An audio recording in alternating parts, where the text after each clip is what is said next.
A Anarquia, de Érico Malatesta. Capítulo 1. A Anarquia. A palavra anarquia vem do grego e significa sem governo, estado de um povo que se rege sem autoridade constituída, sem governo. Antes que toda uma categoria de pensadores considerasse tal organização como possível e desejável, antes que ela fosse tomada como objetivo por um partido que é, doravante, um dos fatores mais importantes das lutas sociais modernas, a palavra anarquia era geralmente entendida no sentido de desordem, confusão. Ainda hoje ela é entendida nesse sentido pelas massas ignorantes e pelos adversários interessados em ocultar a verdade. Não entraremos em digressões filológicas, pois a questão não é em nada filológica, mas histórica. O sentido vulgar da palavra não desconhece sua verdadeira significação etimológica. É seu derivado, devido ao preconceito de que o governo é um órgão necessário da vida social e que, consequentemente, uma sociedade sem governo deve ser presa da desordem, oscilando entre a onipotência de uns e a cega vingança de outros. A existência desse preconceito e sua influência sobre a significação que o público deu à palavra anarquia explica-se facilmente. Como todos os animais, o homem adapta-se, habitua-se às condições nas quais vive, e transmite por hereditariedade os hábitos adquiridos. Nascido e vivendo na escravidão, herdeiro de uma longa linhagem de escravos, o homem, quando começou a pensar, acreditou que a escravidão fosse uma condição essencial da vida. A liberdade pareceu-lhe impossível. É assim que o trabalhador coagido há séculos a esperar trabalho, isto é, o pão, do bel prazer de um amo, habituado a ver sua vida continuamente à mercê daquele que possui terra e capital, acabou por crer que é o patrão que lhe dá de comer. Ingênuo, ele se diz, o que faria para viver se os amos não existissem? Tal seria a situação de um homem que tivesse suas pernas atadas desde o nascimento, mas de modo a poder ainda assim caminhar um pouco, ele poderia atribuir a faculdade de se mover às suas ligaduras que só fazem todavia diminuir e paralisar a energia muscular de suas pernas.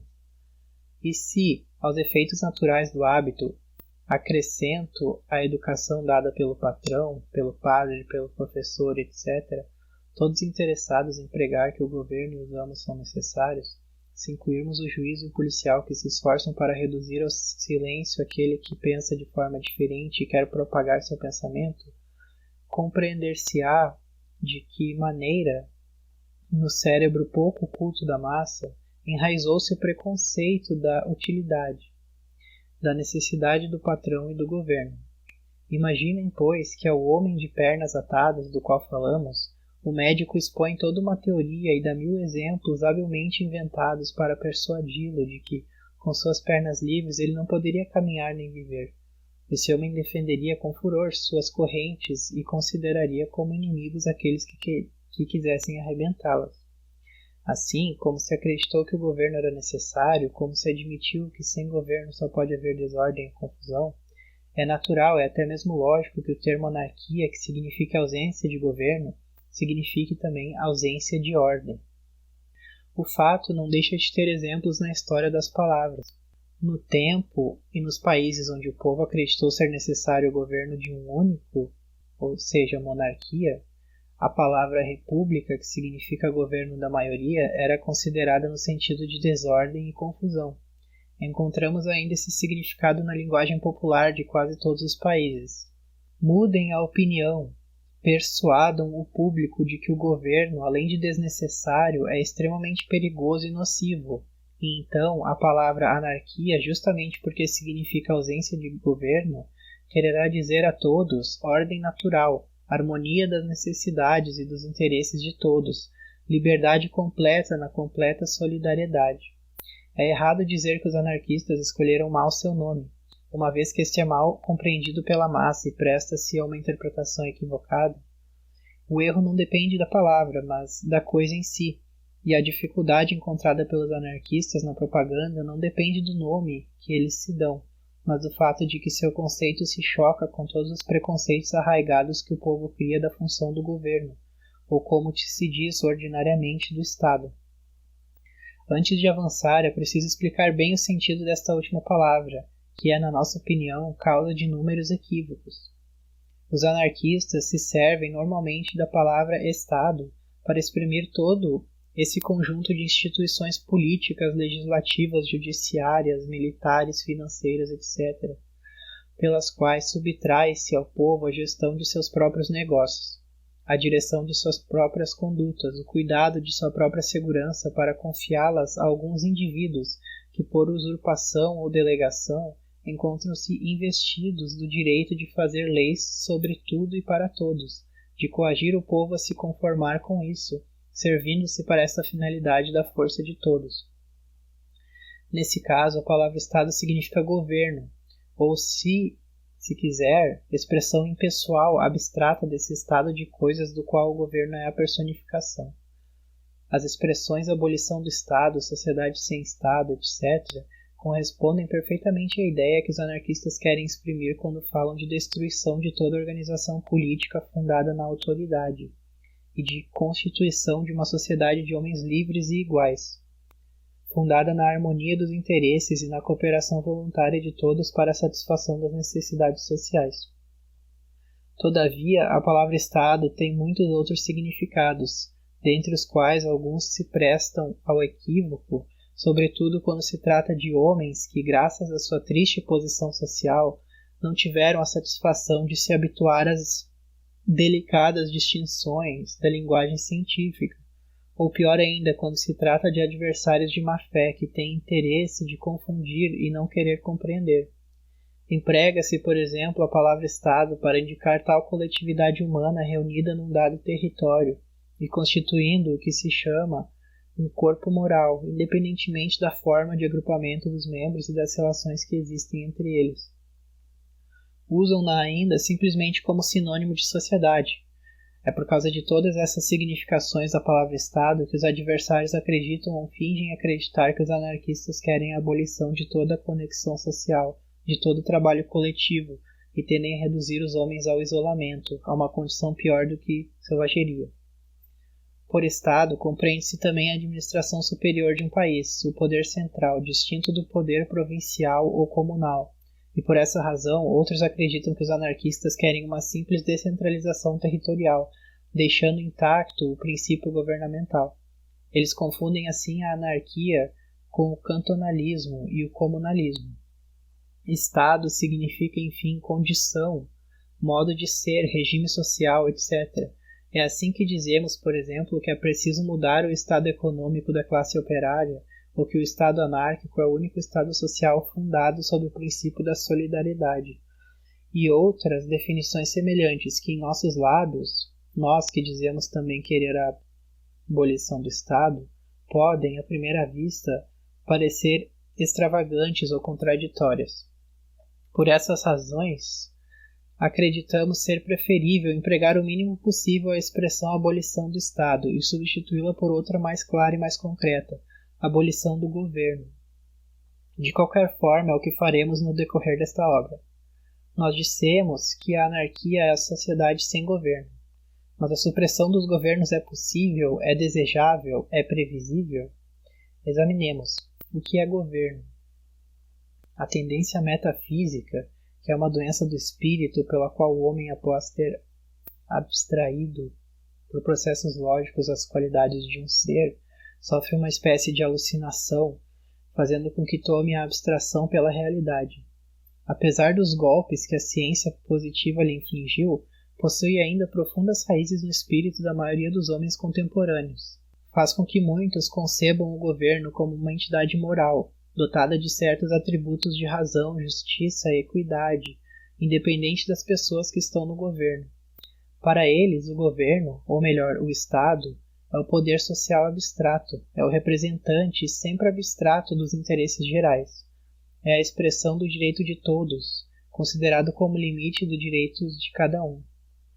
Este modo de conhecer o governo está apoiado pelos interessados em salvar o princípio da autoridade e fazê-lo sobreviver apesar das culpas e dos erros daqueles que se sucedem no exercício do poder. Para nós, o governo é a coletividade dos governantes, e os governantes, reis, presidentes, ministros, deputados, etc., são aqueles que têm a faculdade de fazer as leis para regular as relações dos homens entre eles e de fazer executar essas leis, decretar e receber os impostos, obrigar ao serviço militar, julgar e punir contraventores das leis, vigiar e sancionar os contratos privados, monopolizar certos ramos de produção e certos serviços públicos, favorecer ou impedir a troca dos produtos, declarar a guerra ou decidir a paz com os governantes dos outros países, conceder ou retirar franquias, etc., etc. Os governantes, numa palavra, são aqueles que têm a faculdade, em um grau mais ou menos elevado, de se servir da força social, seja ela a força física, intelectual e econômica de todos, para obrigar todo mundo a fazer o que eles próprios, os governantes, querem. Essa faculdade constitui, na nossa opinião, o princípio do governo, o princípio da autoridade. Mas qual é a razão de ser do governo? Por que abdicar em favor de alguns indivíduos de nossa própria iniciativa? Por que lhes dar a faculdade de se apoderar, com ou contra a vontade de cada um, da força de todos e dela dispor a seu bel prazer? São eles, pois, tão excepcionalmente dotados que possam, com alguma aparência de razão, substituir a massa e prover os interesses dos homens, melhor do que os próprios interessados? São eles infalíveis e incorruptíveis a ponto de que se possa confiar, com prudência, o destino de cada um de todos à sua bondade? E ainda que existissem homens de uma bondade e de um saber infinitos, convenhamos, por uma hipótese que nunca se verificou na história e que acreditamos é impossível acontecer, o poder de governar seria destinado aos mais capazes e melhores? O controle do poder não acrescentaria nada à sua capacidade benfazeja, pelo contrário, paralisaria e a destruiria pela necessidade na qual se encontrariam de se ocupar de tantas coisas que eles não compreendem, e sobretudo desperdiçar a melhor parte de sua energia para se manter no poder, para contentar os amigos, para frear os descontentamentos e reprimir os rebeldes. De qualquer forma, bons ou maus, sábios ou ignorantes, o que são os governos? Quem os designa para essa alta função? Eles próprios se impõem pelo direito de guerra, de conquista ou de revolução? Mas então que garantia possui o povo de que eles se inspirem no interesse comum? É uma simples questão de usurpação, e aos que estão descontentes só resta o apelo à força para se livrar do jugo. São eles escolhidos por uma classe, por um partido, mas nestes casos são os interessados e as ideias dessa classe que triunfarão, enquanto a vontade e os interesses dos outros serão sacrificados. São eles eleitos pelo sufrágio universal? Mas então o único critério é o número, que certamente não prova a equidade, nem a razão, nem a capacidade. Serão aqueles que sabem enganar melhor a massa que serão eleitos, e a maioria, que pode ser a metade menos um, será sacrificada. E isso sem contar que a experiência demonstrou a impossibilidade de encontrar um mecanismo eleitoral pelo qual os eleitos sejam pelo menos os representantes reais da maioria. Numerosas e variadas são as teorias através das quais se tentou explicar e justificar a existência do governo. Todas, em suma, estão fundadas sobre o preconceito, declarado ou não, de que os homens têm interesses contraditórios e que é preciso uma força externa, superior, para obrigar uns a respeitarem os interesses dos outros, prescrevendo e impondo tal regra de conduta que harmonizaria, tanto quanto possível, os interesses em luta e traria a cada um maior satisfação com o menor sacrifício possível. Se, dizem os teóricos do autoritarismo, os interesses, as tendências, os desejos de um indivíduo estão em oposição com aqueles de um outro indivíduo, ou até mesmo de toda a sociedade, quem terá o direito e a força de obrigar esse indivíduo a respeitar os interesses dos outros? Quem poderá impedir tal cidadão de violar a vontade geral? A liberdade de cada um, dizem, tem por limite a liberdade dos outros. Mas quem estabelecerá esses limites e quem os fará respeitar? Os antagonismos naturais dos interesses e das paixões criam a necessidade do governo. Justificam a autoridade que se coloca como moderadora na luta social e assinalam os limites dos direitos e dos deveres de cada um. Tal é a teoria, mas as teorias, para serem corretas, devem ter por base os fatos e poder explicá-los. Sabe-se, em economia social, muito frequentemente as teorias são inventadas para justificar os fatos, isto é, para defender o privilégio e fazê-lo ser aceito tranquilamente por aqueles que são suas vítimas. Vejamos os fatos. Ao longo de toda a história, assim como na época atual, o governo é ou a dominação brutal, violência, arbitrária de alguns sobre a massa, ou um instrumento ordenado para assegurar a dominação e o privilégio àqueles que por força, por astúcia ou por hereditariedade, assambarcaram todos os meios de vida, sobretudo a terra, e se servem deles para manter o povo na servidão e fazê-lo trabalhar para eles.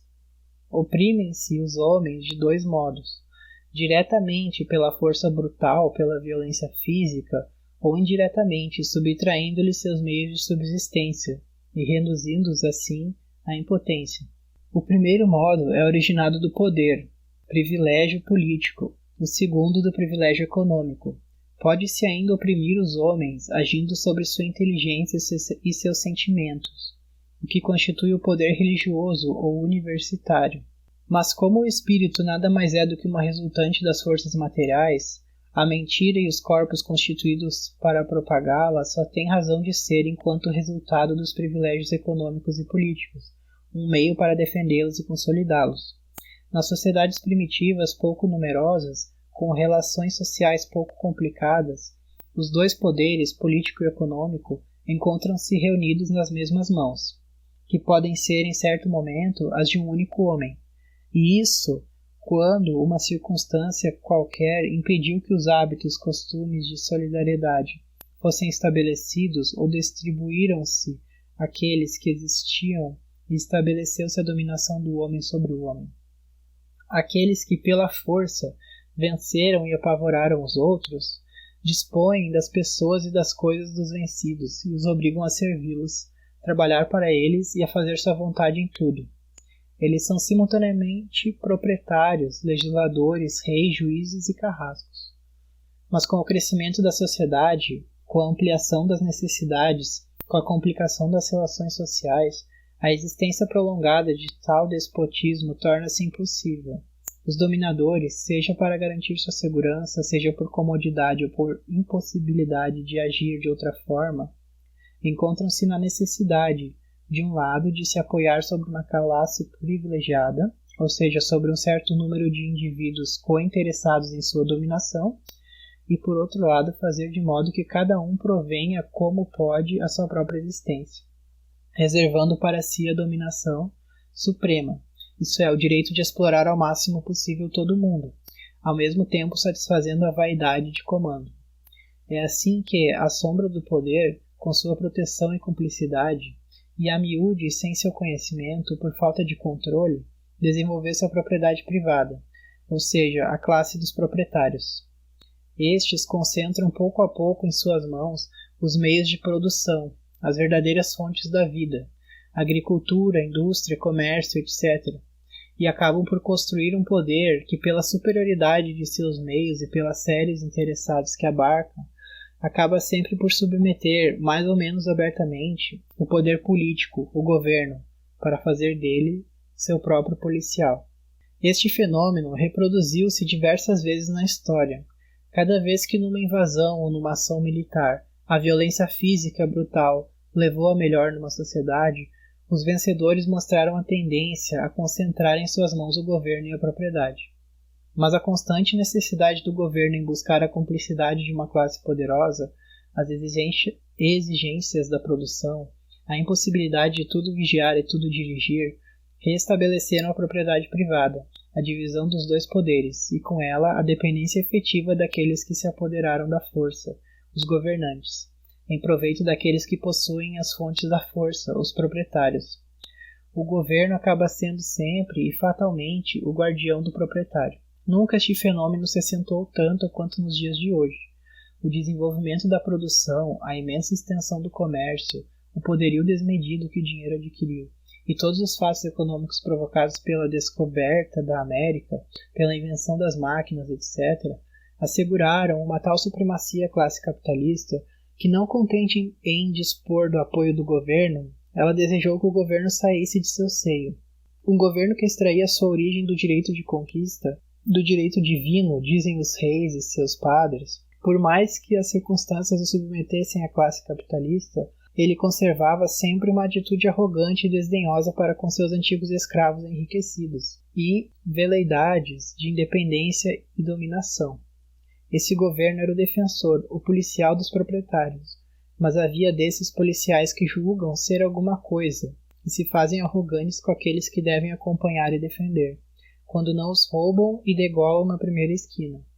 A classe capitalista livrou-se e livra-se dele por meios mais ou menos violentos, para substituí-lo por um governo escolhido por ela mesma, composto de membros de sua classe, sempre sob seu controle, especialmente organizado para defendê-la das reivindicações possíveis dos deserdados. Daí a origem do sistema parlamentar moderno.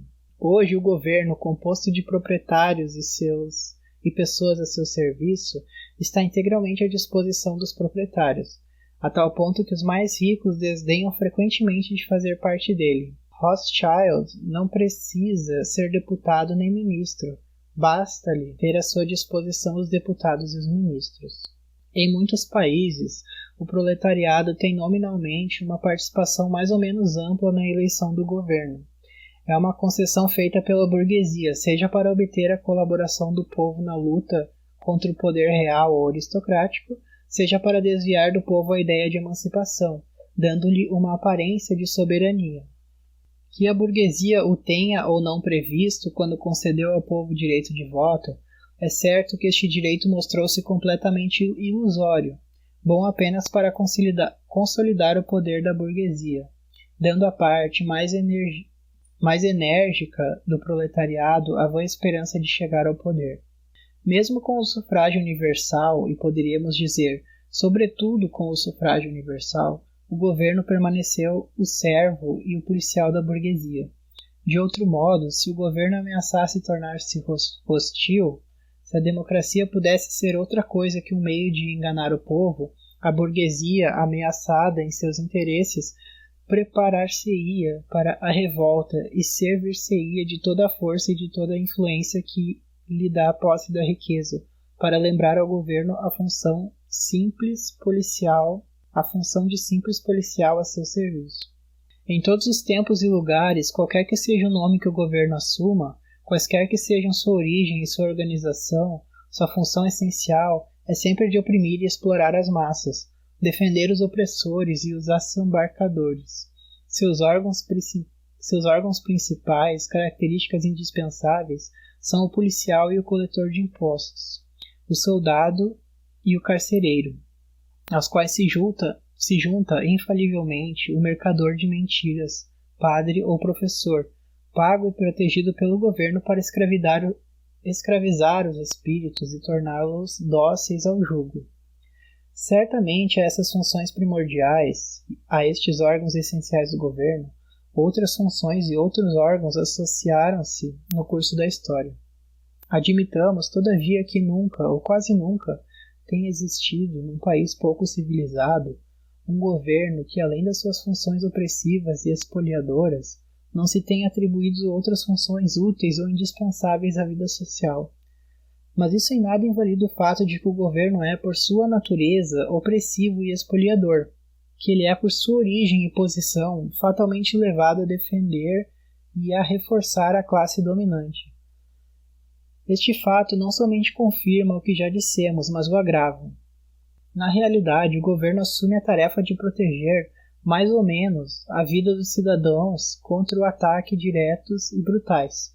Reconhece e legaliza um certo número de direitos e deveres primordiais e de usos e costumes, sem os quais é impossível viver em sociedade. Organiza e dirige alguns serviços públicos, como os correios, as estradas, a higiene pública, o tratamento de águas, a proteção das florestas, etc. Abre orfanatos e hospitais e se compraz em se mostrar, na aparência, e isto é compreensível, protetor e benfeitor dos pobres e dos fracos.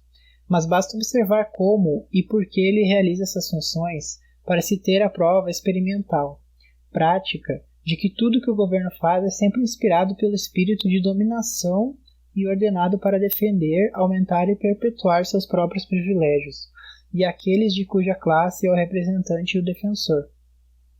Um governo não pode existir por muito tempo sem esconder sua natureza sob o pretexto de interesse comum. Ele não pode fazer respeitar a vida dos privilegiados sem se dar ares de vê-la respeitada por todos. Ele não pode fazer com que aceitem os privilégios de alguns sem fazer de conta que salvaguarda os direitos de todos. A lei, diz Kropotkin, isto é, aqueles que fizeram a lei, o governo, utilizou os sentimentos sociais do homem para fazer passar, com preceitos de moral que o homem aceitava, ordens úteis à minoria espoliadora contra a qual ele teria se revoltado.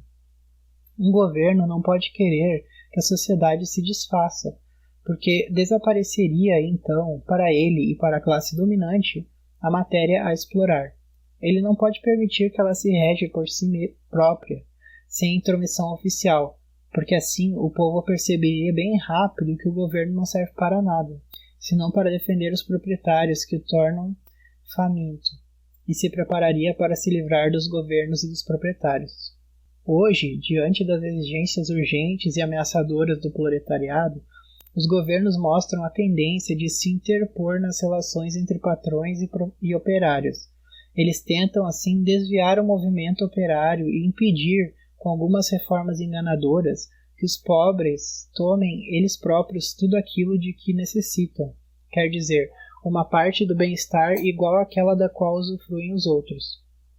É preciso, além do mais, levar em consideração que, de um lado, os burgueses, isto é, os proletariados, os burgueses, isto é, os proprietários, estão continuamente guerreando, entredevorando-se, e por outro lado, que o governo, ainda que filho, escravo e protetor da burguesia, como todo servo, tende a se emancipar, e todo protetor tende a dominar o protegido. Daí resulta esse jogo de gangorra, esses conflitos e essas concessões concedidas e negadas, essa procura de aliados entre o povo contra os conservadores e entre os conservadores contra o povo, julgo que é a ciência dos governantes e que ilude os ingênuos e os preguiçosos, esperando sempre que sua salvação venha de cima.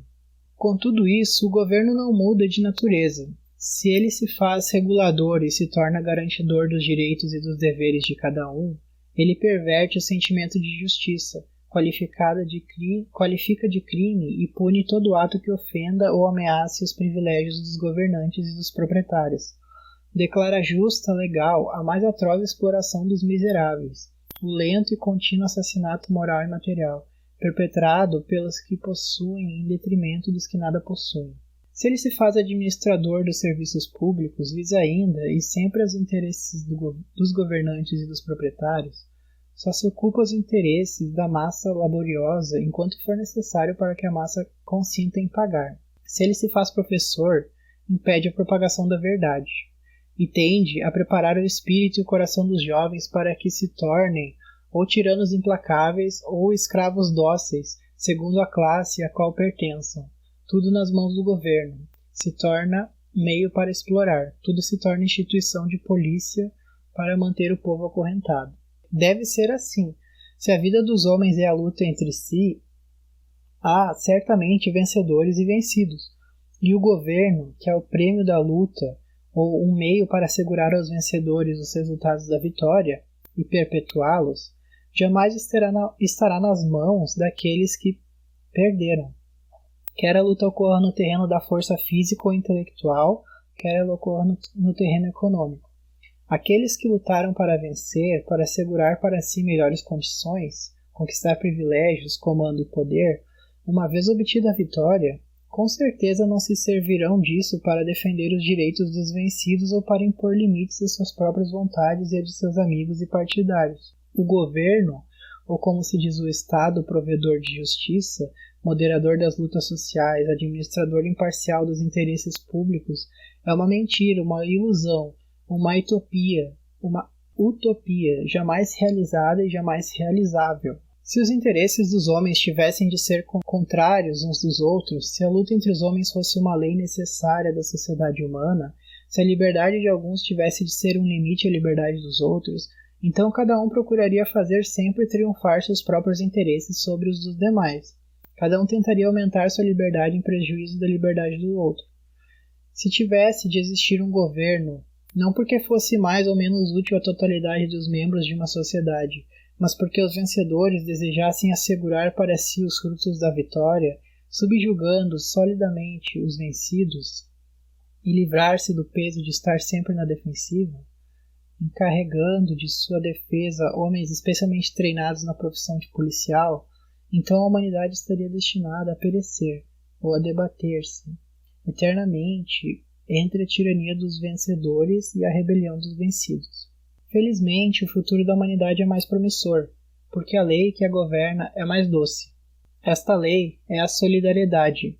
O homem possui, como propriedade fundamental necessária, um instinto de sua própria conservação, sem o qual nenhum ser vivo poderia existir, e o instinto da conservação da espécie, sem o qual nenhuma espécie teria podido se formar nem durar.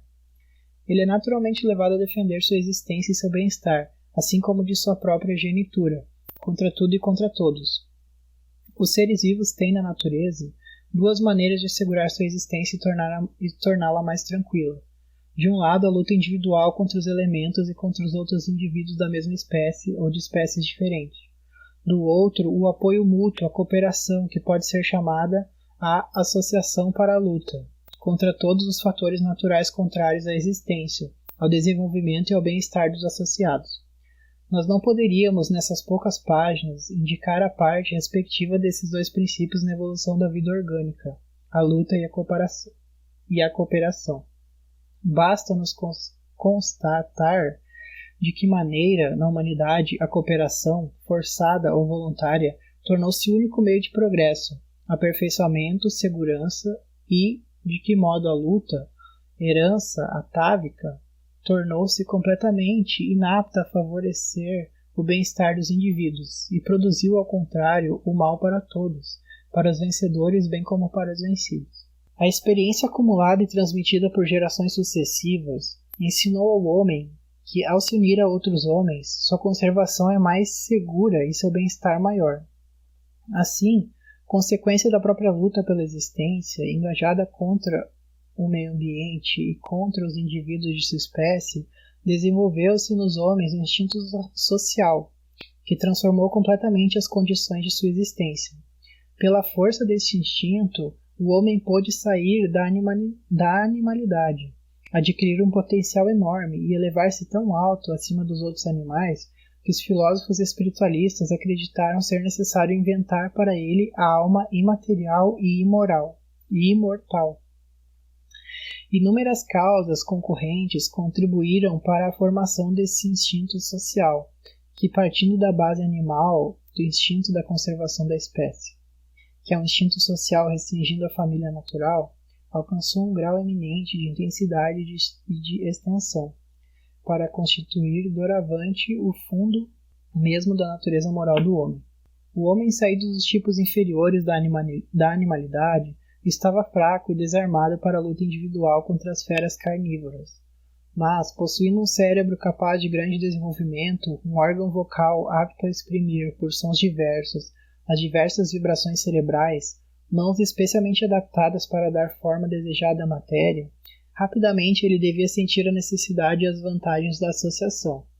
Pode-se mesmo dizer que alcançou a humanidade somente quando se tornou sociável e adquiriu o uso da palavra, que é ao mesmo tempo consequência e poderoso fator da sociabilidade. A população tendo sido relativamente restrita no início da humanidade, a luta pela existência, de homem contra homem, era menos dura, menos contínua, menos necessária, mesmo fora da associação, o que devia favorecer muito o desenvolvimento dos sentimentos de simpatia e permitir descobrir e apreciar a utilidade do apoio mútuo.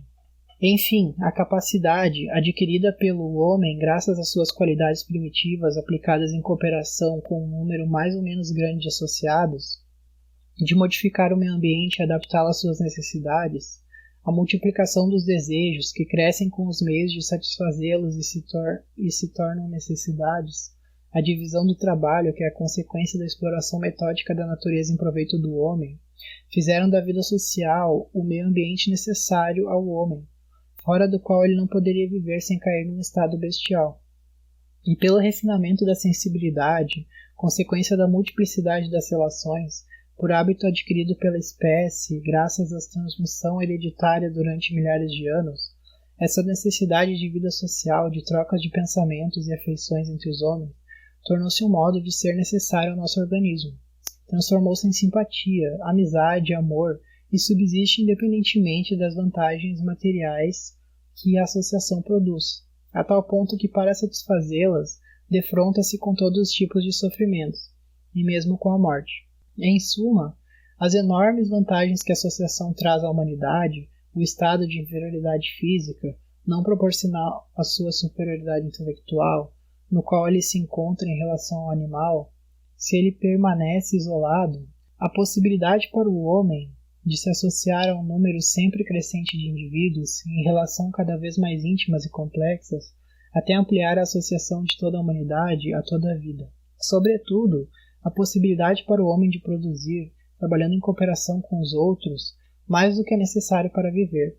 Os sentimentos afetivos que decorrem de tudo isso deram à luta pela existência, no homem, um caráter totalmente diferente daquele que existe dentro dos outros animais.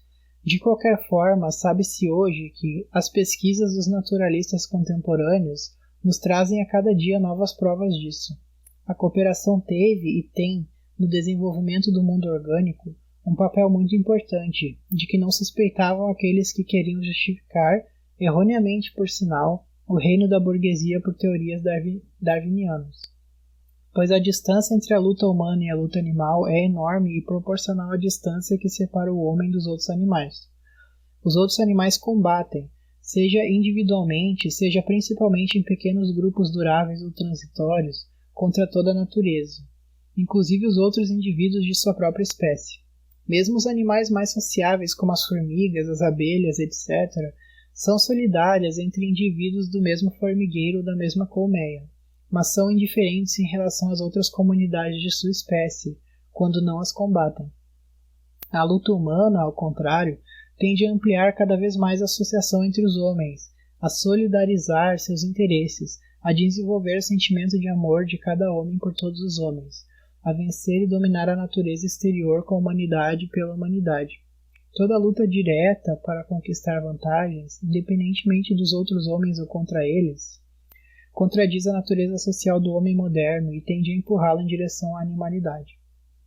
A solidariedade, isto é, a harmonia dos interesses e dos sentimentos, o concurso de cada um ao bem de todos e de todos ao bem de cada um, é o único estado no qual o homem pode explicar sua natureza e atingir o maior desenvolvimento e o maior bem-estar possível. É o objetivo rumo ao qual caminha a evolução humana. É o princípio superior que resolve todos os antagonismos atuais, insolúveis de outra forma, e faz com que a liberdade de cada um não encontre limite, mas complemento, condições necessárias à sua existência na liberdade dos outros. Nenhum indivíduo, dizia Mikhail Bakunin, pode reconhecer sua própria humanidade, nem por consequência realizá-la na vida, se não reconhecê-la nos outros e cooperar em sua realização para os outros. Nenhum homem pode se emancipar-se. Com ele, não emancipa todos os homens que o cercam.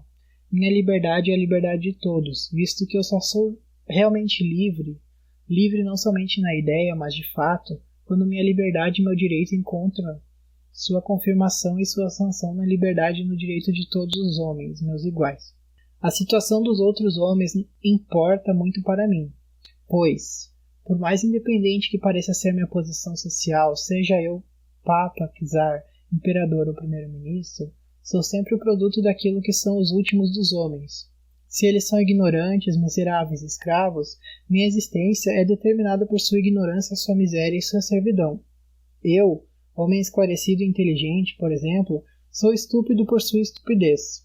Eu, corajoso, sou escravo por sua escravidão. Eu, rico, tremo diante de sua miséria. Eu, privilegiado, empalideço diante de sua justiça. Eu, que quero ser livre, não posso, pois em torno de mim todos os homens ainda não querem ser livres, e sem desejar tornam-se para mim instrumentos de opressão. A solidariedade é, pois, a condição na qual o homem alcança o mais elevado grau de segurança e bem-estar. Consequentemente, o próprio egoísmo, ou seja, a consideração exclusiva de seu próprio interesse, conduz o homem e a sociedade humana rumo à solidariedade, ou ainda, Egoísmo e altruísmo, consideração pelos interesses dos outros, se confundem num único sentimento, assim como se confundem num único o interesse do indivíduo e o da sociedade. Mas o homem não poderia passar de uma só vez da animalidade à humanidade, da luta brutal do homem, à luta solidária de todos os homens, fraternizados contra a natureza exterior. Guiado pelas vantagens que oferecem a associação e a divisão do trabalho, que dela resulta, o homem evoluía no sentido da solidariedade, mas sua evolução encontrou um obstáculo que mudou sua direção e a faz desviar ainda hoje de seu objetivo. O homem descobriu que podia, até certo ponto e pelas necessidades materiais e primordiais, as únicas que ele ressentia então, realizar as vantagens de cooperação submetendo a seus caprichos os outros homens, ao invés de se associar a eles. E, como os instintos ferozes e antissociais, herdados de ancestrais simiescos, eram ainda possantes nele. Forçou os mais fracos a trabalhar para ele, preferindo a dominação à associação. Talvez mesmo, na maioria dos casos, fosse explorando os vencidos que o homem chegou, pela primeira vez, a compreender os benefícios da associação, a utilidade que o homem podia retirar do apoio do homem. O conhecimento da utilidade da cooperação, que devia conduzir ao triunfo da solidariedade em todas as relações humanas, resultou, ao contrário, na propriedade individual e no governo, ou seja, na exploração do trabalhador de todos por um punhado de privilegiados. Tratava-se, em todo caso, de associação-cooperação, fora da qual não há vida humana possível, mas era um modo de cooperação imposto e regulado por alguns, no interesse particular deles. Decorreu deste fato a grande contradição que preencheu a história dos homens, entre a tendência a se associar e fraternizar, pela conquista e pela adaptação do mundo exterior às necessidades do homem e pela satisfação dos sentimentos afetivos, e a tendência a se dividir em tantas unidades separadas e hostis quantas há de agrupamentos determinados pelas condições geográficas e etnográficas, pelas condições de posições econômicas, pelos homens que conseguiram conquistar uma vantagem e querem assegurá-la e aumentá-la para eles próprios, pelo que, sofrendo uma injustiça ou um privilégio, revoltam-se e querem libertar-se.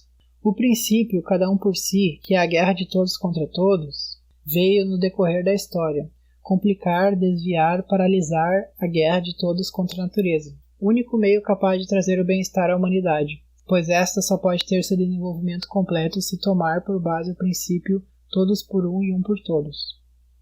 A humanidade sofreu males imensos por essa intromissão da dominação e da exploração no seio da associação humana. Mas apesar da opressão atroz a qual foram submetidas as massas, apesar da miséria, apesar dos vícios, dos delitos, da degradação que a miséria e a escravidão produziram, quer entre os escravos, quer entre os senhores, apesar dos ódios acumulados, das guerras exterminadoras, do antagonismo dos interesses artificialmente criados, o instinto social sobreviveu e se desenvolveu. A cooperação, sendo sempre a condição necessária para que o homem possa lutar com sucesso contra a natureza exterior e sobreviver, é, portanto, a causa permanente da aproximação dos homens e do desenvolvimento do sentimento de simpatia entre eles. A própria opressão das massas fez fraternizar os oprimidos entre eles. Foi pela força e pela solidariedade mais ou menos consciente que existiu entre os oprimidos que estes puderam suportar a opressão e a humanidade resistiu às causas de morte que se introduziram em seu seio.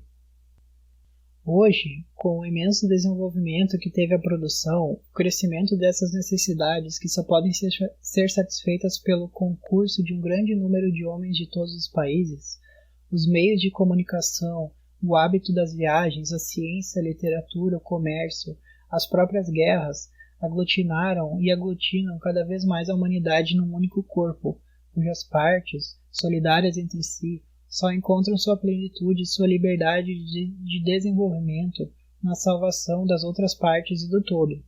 O habitante de Nápoles está tão interessado no saneamento dos casebres de sua cidade quanto na melhoria das condições higiênicas das populações das margens do Ganges, de onde vem a cólera. A liberdade, o bem-estar, o futuro de um montanhês perdido nas gargantas dos Apêninos não dependem somente do estado de bem-estar ou de miséria no qual se encontram os habitantes de seu vilarejo, nem das condições gerais do povo italiano, mas dependem também do estado dos trabalhadores na América ou na Austrália, da descoberta que faz um cientista sueco, das condições morais e materiais dos chineses, da guerra ou da paz que se faz na África, em suma, de todas as circunstâncias, grandes ou pequenas, que num ponto qualquer do mundo agem sobre um ser humano. Nas condições atuais da sociedade, esta vasta solidariedade que une todos os homens é, em grande parte, inconsciente, pois surge espontaneamente dos conflitos dos interesses particulares, enquanto os homens preocupam-se pouco ou nada com os interesses gerais. Eis aí a prova mais evidente de que a solidariedade é a lei natural da humanidade, que se explica e se impõe apesar de todos os antagonismos criados pela organização social atual. Por outro lado, as massas oprimidas jamais estão completamente resignadas à opressão e à miséria, e, hoje mais do que nunca, mostram-se sedentas de justiça, liberdade e bem-estar. Começam a compreender que elas só podem se emancipar pela união, pela solidariedade com todos os oprimidos, com todos os explorados de um mundo inteiro. Compreendem, enfim, que a condição indispensável de sua emancipação é a posse dos meios de produção, do solo e dos instrumentos de trabalho, ou seja, a abolição da propriedade individual. A ciência, a observação dos fenômenos sociais demonstram que essa abolição só seria de imensa utilidade para os próprios privilegiados se eles quisessem renunciar a seus espíritos de dominação e participar com todos do trabalho para o bem-estar comum. Ora, se um dia as massas oprimidas se recusassem a trabalhar para os outros, se elas tomassem a terra e os instrumentos de trabalho dos proprietários e quisessem se servir dessa terra e desses instrumentos de trabalho por sua conta e em proveito de todos, se elas não quisessem mais sofrer a dominação, nem da força brutal, nem do privilégio econômico, se a fraternidade entre os povos, o sentimento da solidariedade humana, reforçado pela comunidade dos interesses, colocasse fim às guerras e às conquistas, qual seria a razão de ser de um governo? Abolida a propriedade individual, o governo, que é seu defensor, deve desaparecer. Se ele sobrevivesse, tenderia continuamente a reconstruir sobre uma forma qualquer uma classe privilegiada e opressiva. A abolição do governo não significa e não pode significar destruição da conexão social. Bem ao contrário, a cooperação que hoje é forçada e está dirigida para a vantagem de alguns, será livre, voluntária e orientada para a vantagem de todos, e se tornará ainda mais intensa e eficaz. O instinto social, o sentimento de solidariedade, se desenvolveriam ao mais alto grau. Cada homem faria tudo o que pudesse pelo bem dos outros homens, tanto para satisfazer seus sentimentos afetivos quanto por interesse bem entendido. Da livre participação de todos, graças ao agrupamento espontâneo dos homens, segundo suas necessidades e simpatias, de baixo para cima, do simples ao complexo, partindo dos interesses mais imediatos para chegar aos mais gerais, surgirá uma organização social que terá por objetivo o maior bem-estar e a maior liberdade de todos, que envolverá toda a humanidade numa fraternal comunidade. Ela se modificará e melhorará à medida que as circunstâncias se modificarem e a experiência trouxer seus ensinamentos. Esta sociedade de homens livres, essa sociedade de amigos, é a anarquia. Até aqui, consideramos o governo tal como ele é, tal como deve necessariamente ser numa sociedade fundada sobre o privilégio, sobre a exploração e opressão do homem pelo homem, sobre o antagonismo dos interesses, sobre a luta intersocial, numa palavra, sobre a propriedade individual. Vimos de que forma este estado de luta, longe de ser uma condição necessária à vida da humanidade, é contrário aos interesses dos indivíduos e da espécie humana. Vimos de que modo a cooperação e a solidariedade é a lei do progresso humano. E concluímos que, abolindo a propriedade individual e toda a predominância do homem sobre o homem, o governo perderia toda a razão de ser e deveria desaparecer. Mas poder-se-á dizer, mudem o princípio sobre qual está fundada hoje a organização social, substituam a luta pela solidariedade, a propriedade privada pela propriedade. Vós mudareis a natureza do governo, que ao invés de ser o protetor e o representante dos interesses de uma classe, seria visto que as classes não existiriam mais, o representante dos interesses de toda a sociedade. Ele teria a missão de assegurar e regularizar, no interesse de todos, a cooperação social, cuidar dos serviços públicos de importância geral, defender a sociedade contra as tentativas possíveis tendentes a restabelecer os privilégios, prevenir e reprimir os atentados cometidos por alguns contra a vida, o bem-estar e a liberdade de cada um. Há, na sociedade, funções muito necessárias que exigem muita constância, muita regularidade para poderem ser deixadas à livre vontade dos indivíduos, sem nos arriscarmos a ver tudo cair na desordem. Quem organizará e quem assegurará, sem governo, os serviços de alimentação, distribuição, higiene, correios, telégrafos, ferrovias, etc.? Quem cuidará da instituição pública? Quem empreenderá esses grandes trabalhos de exploração, saneamento, esses empreendimentos científicos que transformam a face da terra e multiplicam as forças do homem? Quem cuidará da conservação e do aumento do capital social para transmiti-lo enriquecido e melhor à humanidade futura? Quem impedirá a devastação das florestas, a exploração irracional e, consequentemente, o esgotamento do solo? Quem terá o mandato de prevenir e reprimir os delitos, quer dizer, os atos antissociais, e aqueles que, faltando com a lei da solidariedade social, não quiserem trabalhar? E aqueles que propagariam epidemias num país ou se recusarem a se submeter às regras higiênicas e reconhecidas úteis pela ciência? E se houvesse indivíduos que, loucos ou não, quisessem queimar as colheitas, violar as crianças ou abusar contra os mais fracos da sua força física? Destruir a propriedade individual e abolir os governos existentes sem reconstruir um governo que organize a vida coletiva e assegure a solidariedade social não seria abolir os privilégios e trazer ao mundo a paz e o bem-estar.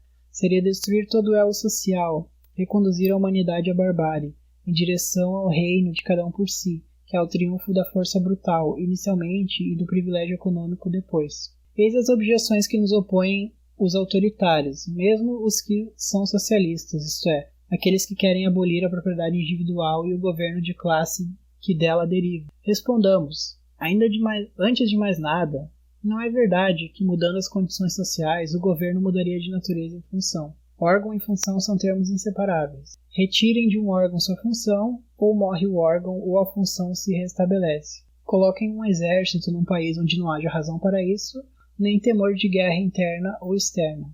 Ele provocará a guerra, ou, se não conseguir, se dissolverá. Uma polícia onde não haja delitos a descobrir ou delinquentes a prender, inventará delitos e delinquentes, ou cessará de existir.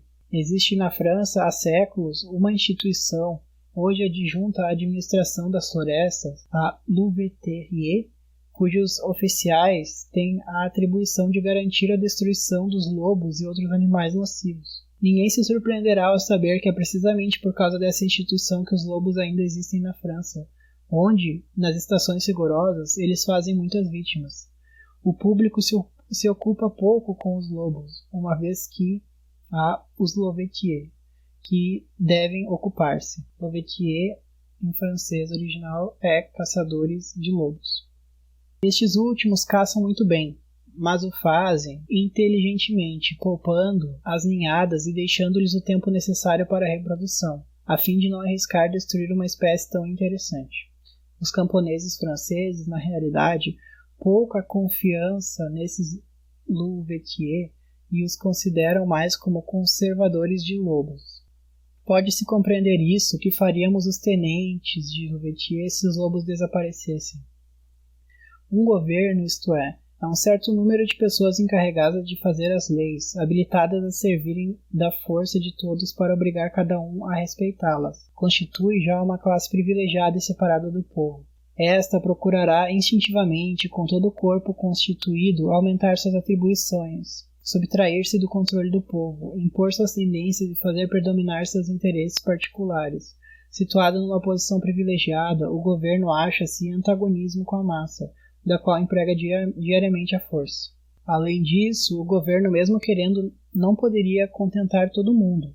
Se conseguisse contentar alguns, teria de se defender contra os descontentamentos e co-interessar, por consequência, uma parte do povo, para estar sobre ela apoiada. Assim recomeçaria a velha história da classe privilegiada, que se constitui com a cumplicidade do governo, e que, se desta vez não se apoderasse do solo, assambarcaria certamente posições de favor criadas para este efeito, e não seria nem menos opressiva nem menos espoliadora do que a classe capitalista. Os governantes, habituados ao comando, não gostariam de compor a multidão. se não pudesse conservar o poder, assegurariam pelo menos posições privilegiadas para o momento em que tivessem de ceder o poder a outros. Utilizariam todos os meios que têm o poder para fazer eleger, como sucessores, seus próprios amigos, a fim de serem por eles apoiados e protegidos por sua vez.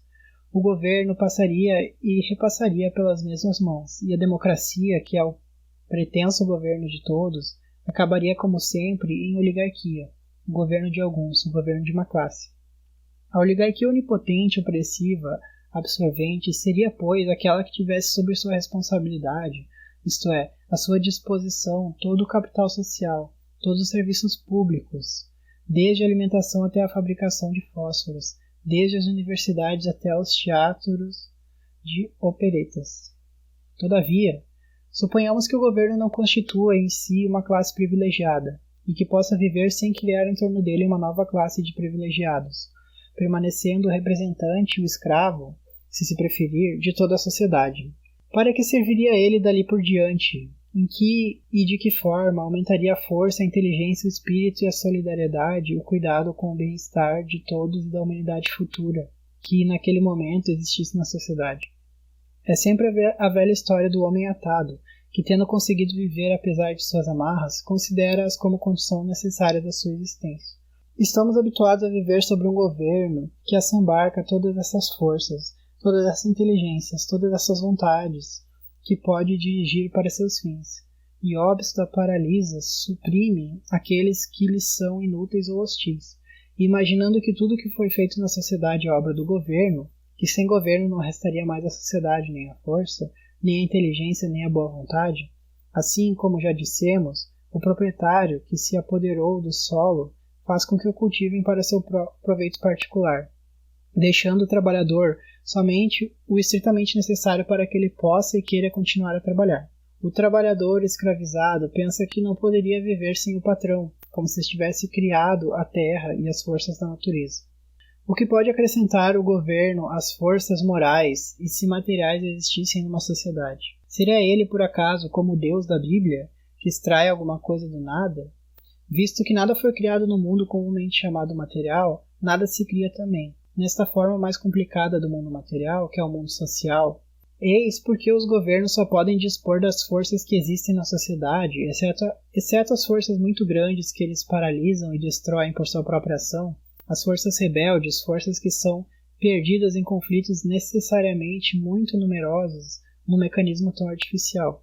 E se eles dão alguma coisa deles próprios, é como homens e não como governantes que podem fazê-lo. Enfim, de todas as forças materiais e morais que permanecem à disposição do governo, somente uma mínima parte é empregada de um modo realmente útil à sociedade.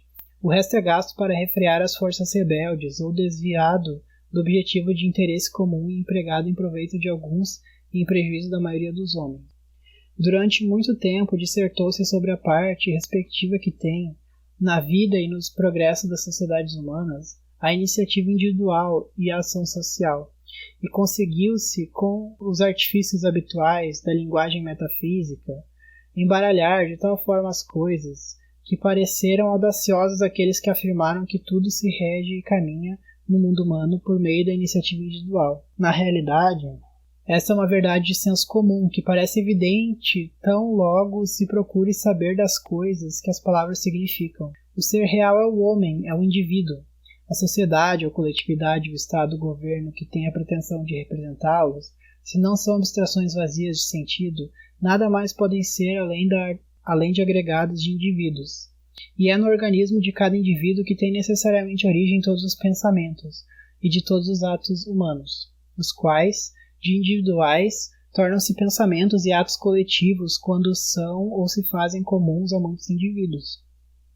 A ação social, então, não é a negação nem o complemento da iniciativa individual, senão o resultante das iniciativas, dos pensamentos e das ações de todos os indivíduos que compõem a sociedade. Daí resultando que, sendo todas as coisas iguais em princípio, decorrem todas as forças para o mesmo objetivo, ou divergem e opõem-se. Se, ao contrário, como os autoritários, por ação social, compreendem-se a ação governamental, é ainda aí resultante das forças individuais. mas somente destes indivíduos que fazem parte do governo ou que por sua posição podem influir sobre a conduta do governo. Assim, no conflito secular entre a liberdade e a autoridade, ou em outros termos, entre o socialismo e o estado de classe, nem pensar aumentar a independência individual em detrimento da ingerência social, ou esta em detrimento daquela. Mas, ao contrário, trata-se de impedir que alguns indivíduos possam oprimir os outros, dar a todos os indivíduos os mesmos direitos e os mesmos meios de ação, e não substituir a iniciativa de todos, que deve naturalmente produzir vantagem para todos, pela iniciativa de alguns, que produz necessariamente a opressão de todos os outros. Trata-se sempre, em suma, de destruir a dominação e a exploração do homem pelo homem, de modo que todos estejam interessados no bem-estar comum, e as forças individuais, em vez de serem suprimidas ou combatidas, destruindo uma a outra, encontrem a possibilidade de um completo desenvolvimento e associem-se entre si para o maior proveito de todos. Resulta de tudo o que dissemos que a existência de um governo, mesmo que fosse, segundo nossa hipótese, o governo ideal dos socialistas autoritários, longe de provocar um aumento das forças produtivas, organizadoras e protetoras da sociedade, as reduziria imensamente, restringindo a iniciativa a alguns e dando a estes indivíduos o direito de fazer tudo, sem poder naturalmente dar-lhes o dom de tudo saber. Com efeito, se retirais da legislação e de todas as obras de um governo tudo o que é destinado a defender os privilegiados e que representa a vontade dos próprios privilegiados, o que resta senão o resultado da atividade de todos? O Estado, dizia Sismondi, é sempre um poder conservador que autentica, regulariza, organiza as conquistas do progresso. E a história acrescenta que ele as dirige em proveito próprio das classes privilegiadas, mas não as inicia nunca. Elas têm sempre sua origem embaixo, nascem no âmago da sociedade, do pensamento individual, que se divulga em seguida, torna-se opinião, maioria, mas deve sempre encontrar em seu caminho e combatê-lo o poder constituído, a tradição, o hábito, o privilégio e o erro.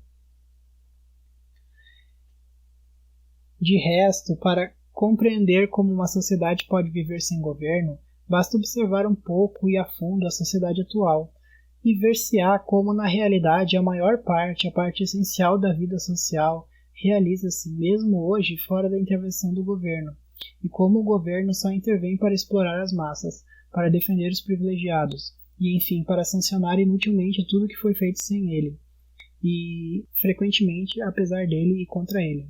Os homens trabalham, trocam, estudam, viajam, seguem como eles querem as regras da moral e da higiene, aproveitam os progressos da ciência e da arte, têm entre eles relações infinitas, sem que sintam a necessidade de que alguém lhes imponha um modo de se conduzir. E são justamente essas coisas onde o governo não tem ingerência que funcionam melhor, que dão lugar a menos contestações e que se acomodam à vontade de todos, da maneira que todos encontram nela sua utilidade e seu encanto. Assim também o governo não é necessário para as grandes empresas, nem para esses serviços públicos que requerem a participação regular de muitas pessoas de regiões e de condições diferentes. 1000 empresas semelhantes são hoje obra de associações privadas, livremente constituídas, e segundo a opinião de todos, as mais bem-sucedidas.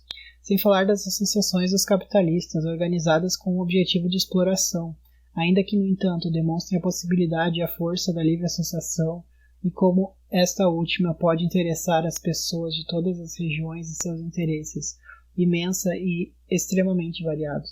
Todavia, falemos, de preferência, dessas associações que, inspiradas pelo amor de nossos semelhantes ou pela paixão pela ciência, ou até mesmo simplesmente pelo desejo de divertir-se e fazer-se aplaudir, representam melhor os agrupamentos de uma sociedade na qual a propriedade individual e a luta entre os homens, tendo sido abolidas, cada um encontrará seu interesse no interesse de todos, e sua maior satisfação em fazer o bem e agradar aos outros. As sociedades e os congressos científicos, a Associação Internacional de Salvamento, a Associação da Cruz Vermelha, as sociedades geográficas, as organizações operárias, os corpos de voluntários que acorrem ao socorro em todas as grandes calamidades públicas, são exemplos entre 1000 deste potencial espiritual de associação, que se manifesta sempre quando se trata de uma necessidade ou de uma paixão verdadeiramente sentida. E meios não faltam. Se a associação voluntária não cobre o mundo, não agrega todos os ramos da atividade material e moral, é por causa dos obstáculos erguidos pelos governantes, dos antagonismos criados pela propriedade privada, da impotência e do aviltamento a que a grande maioria dos homens foi reduzida pelo assambarcamento da riqueza por alguns indivíduos. O governo se encarrega, por exemplo, dos serviços dos correios, das ferrovias, etc., mas em que ele realmente ajuda para o bom funcionamento desses serviços. Quando o povo, à medida que pode se aproveitar deles, sente a necessidade desses serviços, pensa em organizá-los, e os técnicos não precisam de um alvará do governo para se pôr em obra. Quanto mais a necessidade é geral e urgente, mais abundam os voluntários para preenchê-la. Se o povo tivesse a faculdade de pensar na produção e na alimentação, não creiam que ele se deixaria morrer de fome, esperando que o governo apresentasse leis sobre esse assunto. Se o governo tivesse de existir, ele seria ainda obrigado a esperar que o povo tivesse inicialmente tudo organizado, para vir com leis, sancionar e explorar o que já está feito. Está demonstrado que o interesse privado é o grande motor de toda atividade. Bem, quando o interesse de todos for o interesse de cada um, e ele será necessariamente se a propriedade privada não existir, todos agirão. Se as coisas se fazem quando na realidade elas só interessam a alguns, elas se fariam tanto mais e tanto melhor quando interessassem todo mundo. Compreende-se ainda que com dificuldade que haja pessoas que acreditam que a execução e a marcha regular dos serviços públicos, indispensáveis à vida social, estão melhores assegurados se forem feitas pelos empregados de um governo, ao invés de feitas diretamente pelos trabalhadores, que por escolha ou por acordo mútuo escolherem este gênero de trabalho e executarem sob o controle imediato de todos os interessados.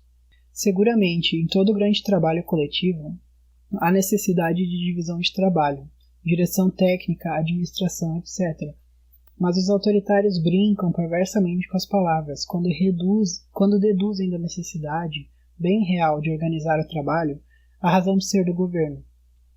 O governo, repito uma vez mais, é o conjunto dos indivíduos que receberam ou que tomaram o direito e os meios de fazer as leis e forçar as pessoas a obedecer. O administrador, o engenheiro, etc., são, ao contrário, homens que recebem ou assumem o encargo de fazer um trabalho e o fazem.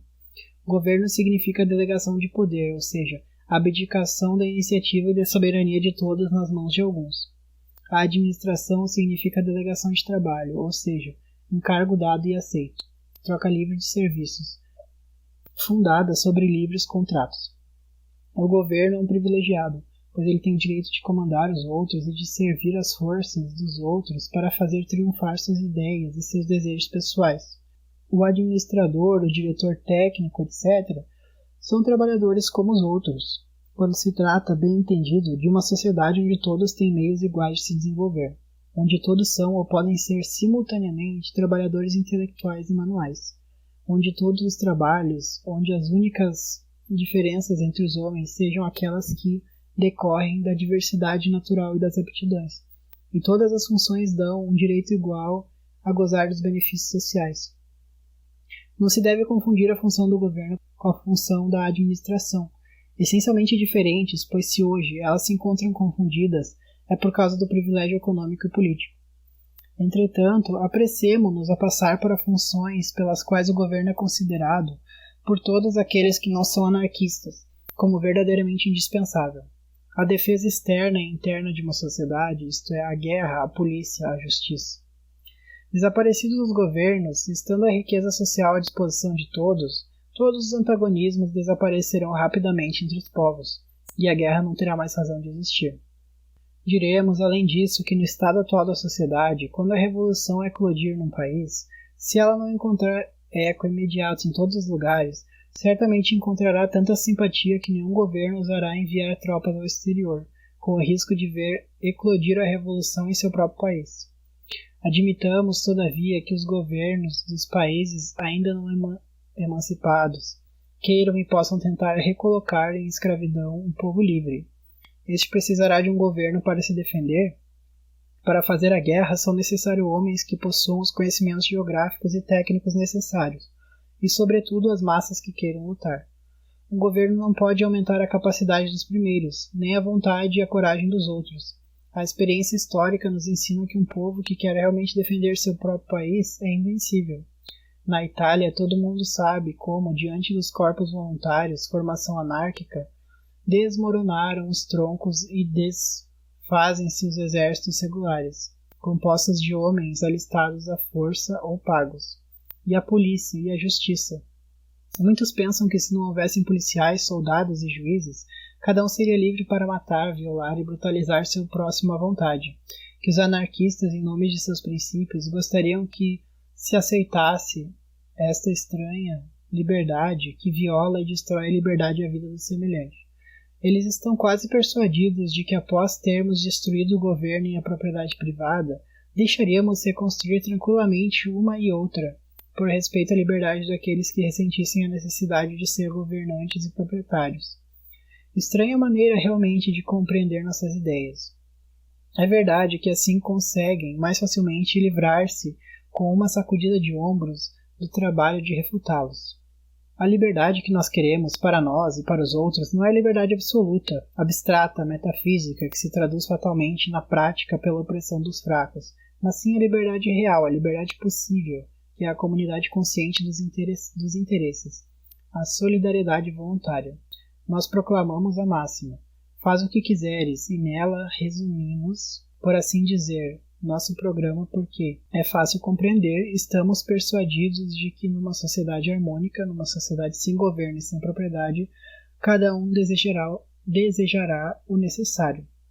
No entanto, se pela consequência da educação recebida da sociedade atual, ou por mal-estar físico, ou por qualquer outra causa, alguém quisesse fazer mal a nós e aos outros, nós nos serviríamos, estejam certos, de todos os meios ao nosso alcance para impedi-los.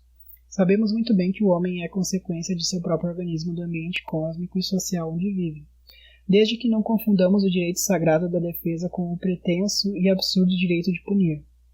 Desde que, no delinquente, isto é, naquele que comete atos antissociais, não vejamos o escravo rebelde, como faz o juiz em nossos dias, mas um irmão doente necessitando de cuidados. Não colocaremos ódios na repressão, esforçar-nos-emos para não ultrapassar a necessidade da defesa. Não pensaremos em nos vingar, mas em curar e reconquistar os infelizes, com todos os meios que a ciência nos oferecer. Em todo caso, que os anarquistas entendam que, como todos os teóricos, podem perder de vista a realidade para correr atrás de uma aparência de lógica, é certo que o povo jamais deixará que atentem impunemente à sua liberdade e ao seu bem-estar, e se a necessidade de apresentar, ele assegurará sua defesa contra as tendências antissociais de alguns. Mas para isso, há necessidade de todas essas pessoas que têm por profissão fabricar leis, ou ainda dessas outras pessoas que vivem procurando e inventando contravenções às leis. Quando o povo reprova realmente uma coisa e a acha nociva, ele consegue sempre impedi-la, melhor do que todos os legisladores, esbirros e juízes de profissão. Quando nas insurreições o povo quis, e erroneamente por sinal, fez respeitar a propriedade privada, ele a fez respeitar, como um exército não teria podido fazê-lo. Os costumes acompanham sempre as necessidades e sentimentos dos indivíduos. São tantos mais respeitados quanto menos sujeitos à sanção da lei estão, pois todos veem e compreendem sua utilidade. Os interessados, não se fazendo ilusão sobre a proteção do governo, pensam em fazê-las respeitar. Para uma caravana que viaja nos desertos da África, economizar água é uma questão de vida ou morte para todos. E a água, nessas circunstâncias, torna-se coisa sagrada. Ninguém se permite desperdiçá-la. Os conspiradores necessitam do segredo. O segredo é guardado, ou a infâmia atinge aquele que o viola. As casas de jogo não são garantidas pela lei. E, entre jogadores, aquele que não paga é considerado, e ele próprio se considera desonrado. É por causa dos policiais que não se mata mais do que se faz? A maioria das comunas da Itália só vê policiais de vez em quando. Milhões de homens vão por montes e vales, longe dos olhos tutelares da autoridade, de forma que se poderia atacá-los sem o menor risco de castigo, e todavia eles estão em segurança. tanto quanto nos centros mais policiados. A estatística demonstra que o número de criminosos se ressente muito pouco do efeito das medidas repreensivas, mas varia rapidamente com a mudança das condições econômicas e com o estado da opinião pública. As leis repressivas, por sinal, só dizem respeito aos fatos extraordinários, excepcionais. A vida cotidiana se desenvolve fora do alcance do código e é regulada, quase inconscientemente, pelo consentimento tácito e voluntário de todos, por uma quantidade de usos e costumes bem mais importantes para a vida social do que os artigos do Código Penal, e bem mais respeitados, ainda que completamente privados de qualquer sanção, a não ser daquela natural do desprezo que sofrem os violadores e do mal que decorre deste desprezo. Quando surgem contestações entre os homens, o árbitro voluntariamente aceito ou a pressão da opinião pública não estaria mais apta a dar razão àqueles que atendem do que uma magistratura irresponsável que possui o direito de julgar tudo e todos, que é necessariamente incompetente e por esta razão injusta? Assim como o governo só serve em geral para a proteção das classes privilegiadas, a polícia e a magistratura só servem para a repressão de crimes que não são considerados como tais pelo povo, e que ofendem somente os privilegiados dos governantes e proprietários. Para a verdadeira defesa social, para a defesa do bem-estar e da liberdade de todos, não há nada de mais nocivo do que a formação dessas classes que vivem com o pretexto de defender a todos, habituam-se a considerar todo homem como um animal e enjaular, e o espancam sem saber porquê, sob a ordem de um chefe, como assassinos inconscientes e mercenários. Muito bem, disse, a anarquia pode ser uma forma perfeita de vida social, mas nós não queremos dar um salto para as trevas. Expliquem-nos então em detalhe como será organizada a vossa sociedade. Vem toda uma série de questões que são muito interessantes. Se quiserem estudar os problemas que se imporão à sociedade emancipada, mas que são inúteis, absurdas ou ridículas, se pretendem obter de nós uma solução definitiva. Por quais métodos se fará a educação das crianças? Como se organizará a produção e a distribuição? Haverá ainda grandes cidades, ou a população se distribuirá de maneira uniforme sobre toda a superfície da Terra? E se todos os habitantes da Sibéria quisessem vir passar o inverno em Nice, se todos quisessem comer perdizes ou beber vinhos finos? Quem trabalhará como mineiro ou marinheiro? Quem esvaziará as fossas sanitárias? Os doentes serão assistidos a domicílio ou hospital? Quem estabelecerá o horário dos trens? O que se fará se o maquinista tiver cólicas quando o trem estiver em marcha? E assim por diante, até imaginar que nós possuímos toda a ciência e a experiência do futuro, e que em nome da anarquia prescreveríamos aos homens futuros a que horas deveriam ir dormir, em que horas deveriam acordar e em que dias deveriam cortar os calos dos pés.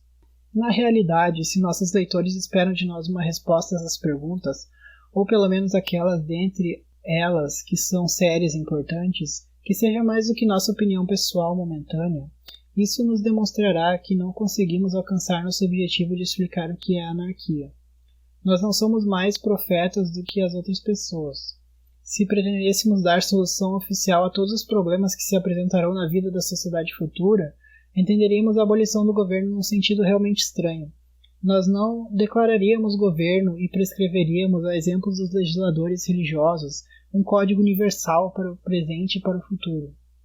Felizmente que, não tendo fogueira nem prisão para impor nossa Bíblia, a humanidade poderia rir impunemente das nossas pretensões. Nós nos preocupamos muito com todos os problemas da vida social, seja no interesse da ciência, seja porque esperamos ver realizada a anarquia e concorrer como podemos à organização da nova sociedade. Temos, pois, nossas soluções, que, segundo os casos, nos parecem definitivas ou transitórias. Diríamos alguma coisa disso aqui, se não faltasse espaço. Mas o fato é que hoje, com os dados que possuímos, pensamos de tal forma em relação a determinada questão, o que não quer dizer que seja assim no futuro. Quem pode prever as atividades que se desenvolverão na humanidade quando ela estiver emancipada da miséria e da opressão? Quando todos estiverem em meios de instruir-se e desenvolver-se? Quando não houver mais escravos nem amos, e a luta contra os outros homens, os ódios, os rancores que derivam disso, não forem mais uma necessidade da existência? Quem pode prever os progressos da ciência, os novos meios de produção, de comunicação, etc.? O essencial é isso, que se constitua uma sociedade na qual a exploração e a dominação do homem pelo homem não seja mais possível, onde todos tenham a livre disposição os meios de existência, de desenvolvimento e de trabalho, onde todos possam participar como querem e sabem da organização da vida social. Em tal sociedade, tudo será necessariamente feito de modo a satisfazer o melhor possível as necessidades de todos, levando em conta os conhecimentos e as possibilidades do momento. Tudo se transformará para melhor, à medida que aumentam os conhecimentos e os meios. No fundo, um programa que toca as bases da organização social nada mais pode fazer do que indicar um método. E é o método, sobretudo, que diferencia os partidos e determina sua importância na história. Método à parte, todos dizem querer o bem dos homens e muitos o desejam realmente. Os partidos desaparecem e com eles desaparece toda ação organizada e dirigida a um objetivo determinado.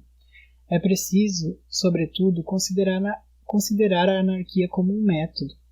Os métodos dos quais os diversos partidos não anarquistas esperam ou dizem esperar, o maior bem possível para cada um e para todos, podem ser reduzidos a dois, o autoritário e o chamado liberal. O primeiro confia a alguns a direção da vida social e conduz à exploração e à opressão das massas por parte de alguns. O segundo se confia à livre iniciativa dos indivíduos e proclama, se não a abolição, pelo menos a redução do governo ao mínimo de atribuições possível. Como ele respeita a propriedade individual e é inteiramente fundado sobre o princípio de cada um por si, e por isso sobre a concorrência entre os homens, sua liberdade é a liberdade para os fortes, para os proprietários, de oprimir e explorar os fracos, e os que nada possuem, longe de produzir harmonia.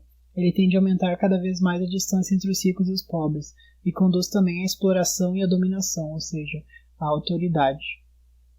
Este segundo método, o liberalismo, é teoricamente uma espécie de anarquia sem socialismo, e por esta razão nada mais é do que uma mentira, visto que a liberdade não é possível sem a igualdade. A verdadeira anarquia não pode existir fora da solidariedade, fora do socialismo. A crítica que os liberais fazem do governo se reduz a querer retirar-lhe um certo número de atribuições, a chamar os capitalistas a disputá-las, mas não pode atacar as funções repressivas que foram sua essência, pois, sem policiais, o proprietário não poderia existir, prevendo a força repressiva do governo aumentar sempre à medida que aumentam, pelo efeito da livre concorrência, a desarmonia e a desigualdade. Os anarquistas apresentam um novo método, a livre iniciativa de todos e o livre pacto. Depois que a propriedade individual tiver sido abolida revolucionariamente, e todos tiverem sido colocados em condições iguais, dispondo das riquezas sociais.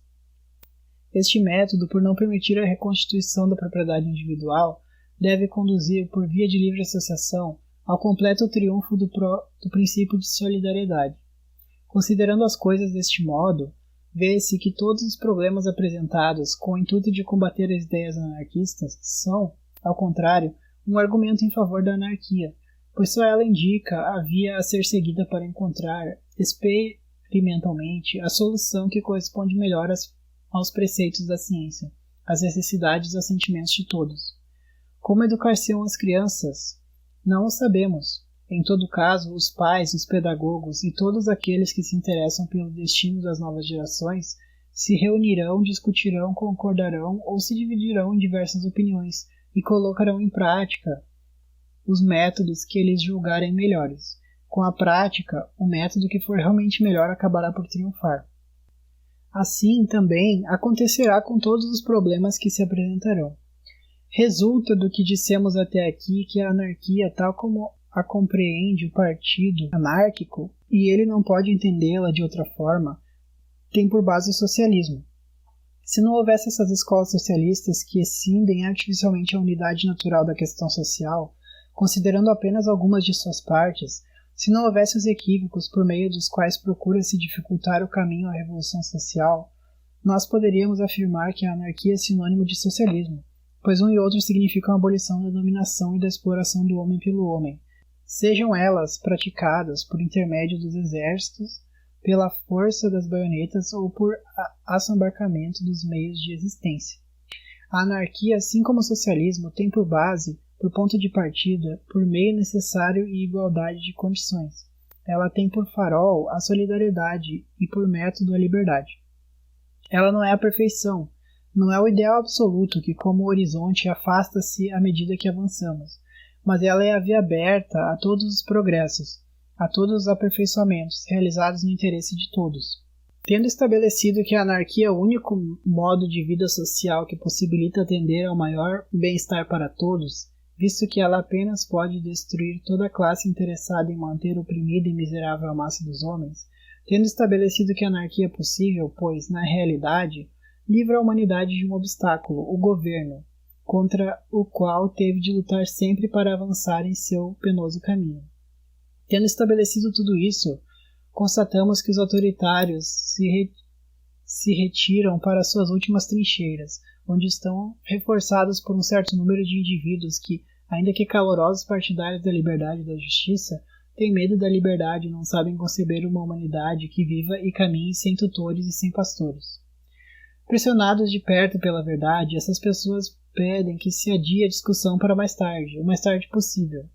Eis a substância dos argumentos que nos opõem nesse ponto de discussão. Esta sociedade sem governo, que se rege por meio da cooperação livre e voluntária, essa sociedade que confia para tudo na ação espontânea dos interesses e que é inteiramente fundada sobre a solidariedade e o amor, é com certeza, dizem eles, um ideal muito belo, mas como todos os ideais, permanecem nas nuvens.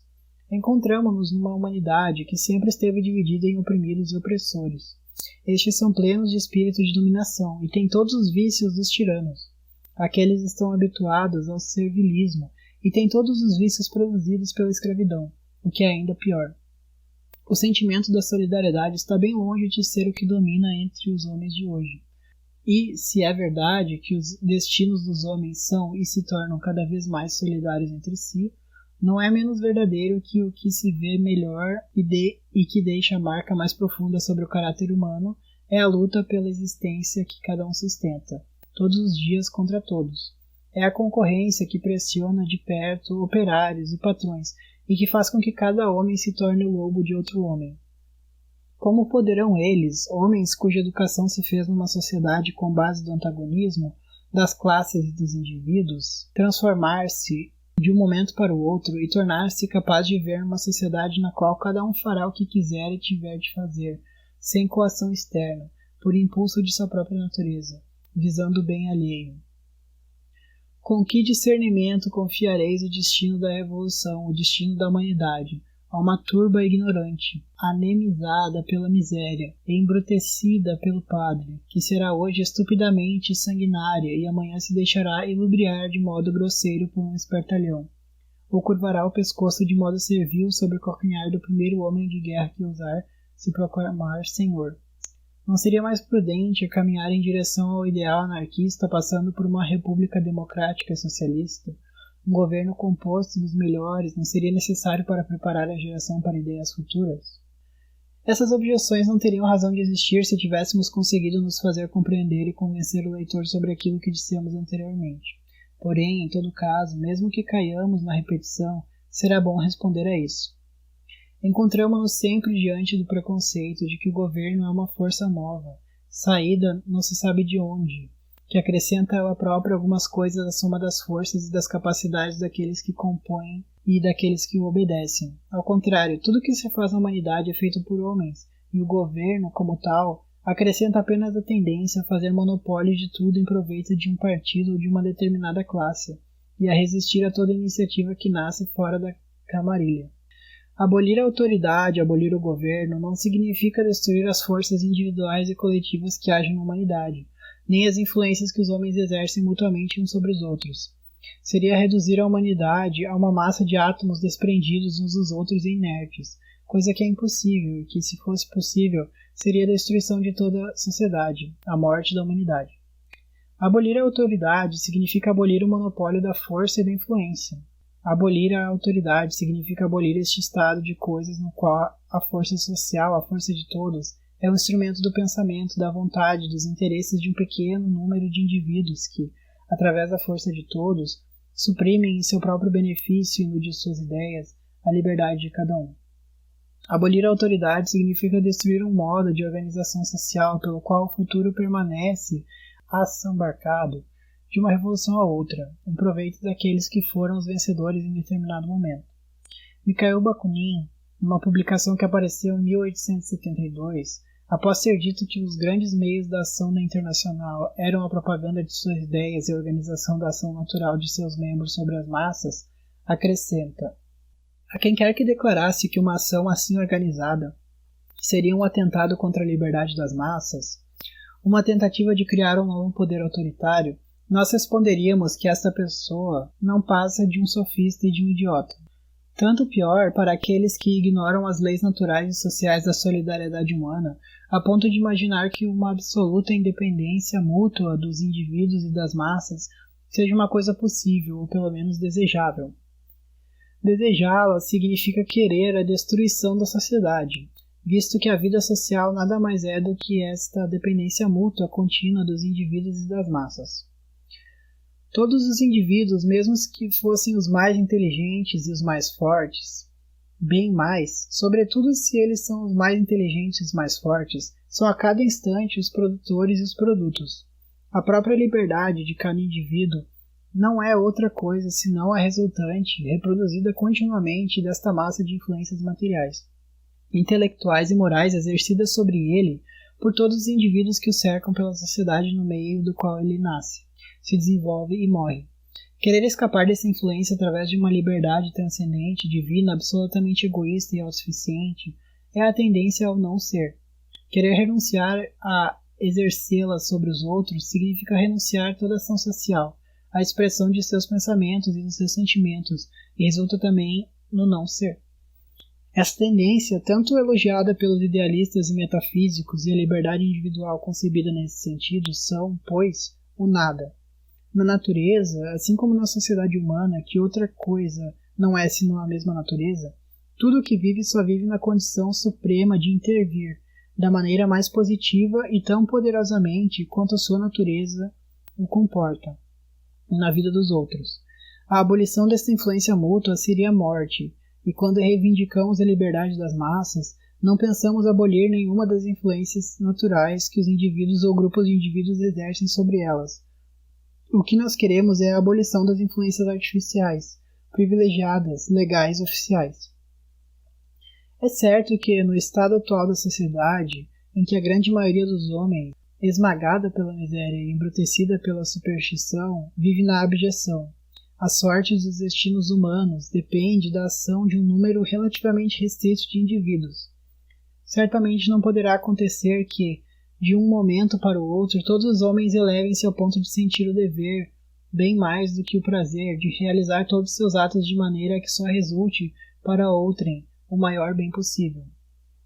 Mas se as forças pensantes e dirigentes da humanidade são hoje pouco consideráveis, não é razão para paralisar ainda uma parte delas, nem para submeter uma maioria a uma minoria entre elas. Não é razão para constituir a sociedade de tal maneira que, graças à inércia que produzem as posições asseguradas, graças à hereditariedade, ao protecionismo, ao espírito e ao grupo e a toda a mecânica governamental, as forças mais vivas, as capacidades mais reais, acabam por se encontrar fora do governo e quase privadas de influência sobre a vida social. E aqueles que chegam ao governo, ao se encontrarem deslocados do seu meio e, antes de tudo, interessados em permanecer no poder, perdem todo o potencial de ação e servem apenas de obstáculos aos outros. Suprimam esta potência negativa que é o governo e a sociedade, será o que ela poderá ser, segundo as forças e as capacidades do momento. Se há homens instruídos e desejosos de difundir a instrução, eles organizarão as escolas e se esforçarão para fazer sentir a todos a utilidade e o prazer de se instruir. E se estes homens não existem, ou se são poucos, um governo não pode criá-los. Poderia somente, como acontece hoje, pegar estes homens, subtraí-los ao trabalho fecundo, colocá-los a regir regulamentos que serão impostos por meio de polícia e fazer deles professores inteligentes e apaixonados que eram, políticos completamente preocupados em impor seus caprichos e manter-se no poder. Se há médicos e sanitaristas, eles se organizarão o serviço sanitário. E se não existem, o governo não pode criá-los. Ele poderia somente, graças à suspeita muito justificada de que o povo nutre em relação àquilo que lhe impõe, retirar o crédito aos médicos existentes e fazê-los massacrar como envenenadores quando forem combater as epidemias. Se há engenheiros, maquinistas, eles organizarão as ferrovias, e se não existem, mais uma vez, o governo não pode criá-los. A revolução, ao abolir o governo e a propriedade individual, não criará forças que não existem atualmente, mas deixará o campo livre à expansão de todas as forças, de todas as capacidades existentes. Destruirá toda a classe interessada em manter as massas na bestialidade, e fará com que cada um possa agir e exercer sua influência na proporção de sua capacidade, de acordo com as paixões e com seus interesses. É a única via pela qual a massa pode se elevar, visto que somente possuindo a liberdade se aprende a ser livre, como somente trabalhando é que se pode aprender a trabalhar. Um governo, se não tivesse outros inconvenientes, teria sempre de habituar os governados à sujeição, e buscar entender-se para tornar-se cada vez mais necessário. Por outro lado, se quer um governo que deva educar a massa e conduzi-la à anarquia, é necessário, entretanto, indicar qual será a origem e o modo de formação deste governo. Será a ditadura dos melhores? Mas quem são os melhores? E quem lhes reconhecerá essa qualidade? A maioria é, normalmente, ligada a velhos preconceitos, ideias e instintos já superados por uma minoria menos favorecida. Mas entre as 1000 minorias que todas pensam ter razão, e todas podem ter razão sobre algum ponto, a quem e por qual critério se escolherá para colocar a força social à disposição de uma delas, quando apenas o futuro pode decidir entre as partes em litígio? Se toma 100 partidários inteligentes da ditadura, vereis que cada um deles crê dever ser realmente, se não o ditador ou um dos ditadores, pelo menos estar muito perto da ditadura. Assim, os ditadores seriam aqueles que, por um caminho ou outro, conseguissem se impor, e nos tempos atuais, pode-se estar seguro de que todas as suas forças seriam empregadas na luta que eles sustentassem para defender dos ataques de seus adversários, esquecendo suas veleidades de educação, como se jamais as tivessem tido. Será, ao contrário, um governo eleito pelo sufrágio universal e, por consequência, emanação mais ou menos sincera da vontade da maioria? Se considerais esses bravos eleitores como incapazes de assegurar seus próprios interesses, como saberão escolher os pastores que devem guiá-los? E como poderão resolver este problema de alquimia social? Fazer brotar pela eleição um gênio do voto de uma massa de imbecis? E o que acontecerá com as minorias que são, todavia, a parte mais inteligente, a mais ativa e a mais avançada de uma sociedade? Para resolver o problema social em favor de todos, só há um meio: expulsar revolucionariamente o governo, expropriar revolucionariamente os detentores da riqueza social, colocar tudo à disposição de todos e fazer com que todas as forças, todas as capacidades, todas as boas vontades existentes entre os homens hajam para assegurar as necessidades de todos. Nós combatemos para a anarquia e para o socialismo porque acreditamos que a anarquia e o socialismo devam ter uma ação imediata. Isso é, deve-se, no próprio momento da revolução, expulsar os governos, abolir a propriedade e confiar os serviços públicos, que nesse caso englobam toda a vida social. A obra espontânea, livre, não oficial, não autorizada, de todos os interessados, de todos aqueles que têm vontade de fazer alguma coisa. Haverá certamente dificuldades e inconvenientes, mas serão resolvidos e só podem ser resolvidos anarquicamente, isto é, por meio da obra direta dos interessados e de livres acordos. Não sabemos se a próxima revolução, a anarquia e o socialismo triunfarão, mas é certo que se os chamados programas de transição forem adotados, será porque, por essa vez, teremos sido vencidos. Nunca por termos acreditado ser útil deixar intacto uma parte do sistema ruim sobre o qual a humanidade geme.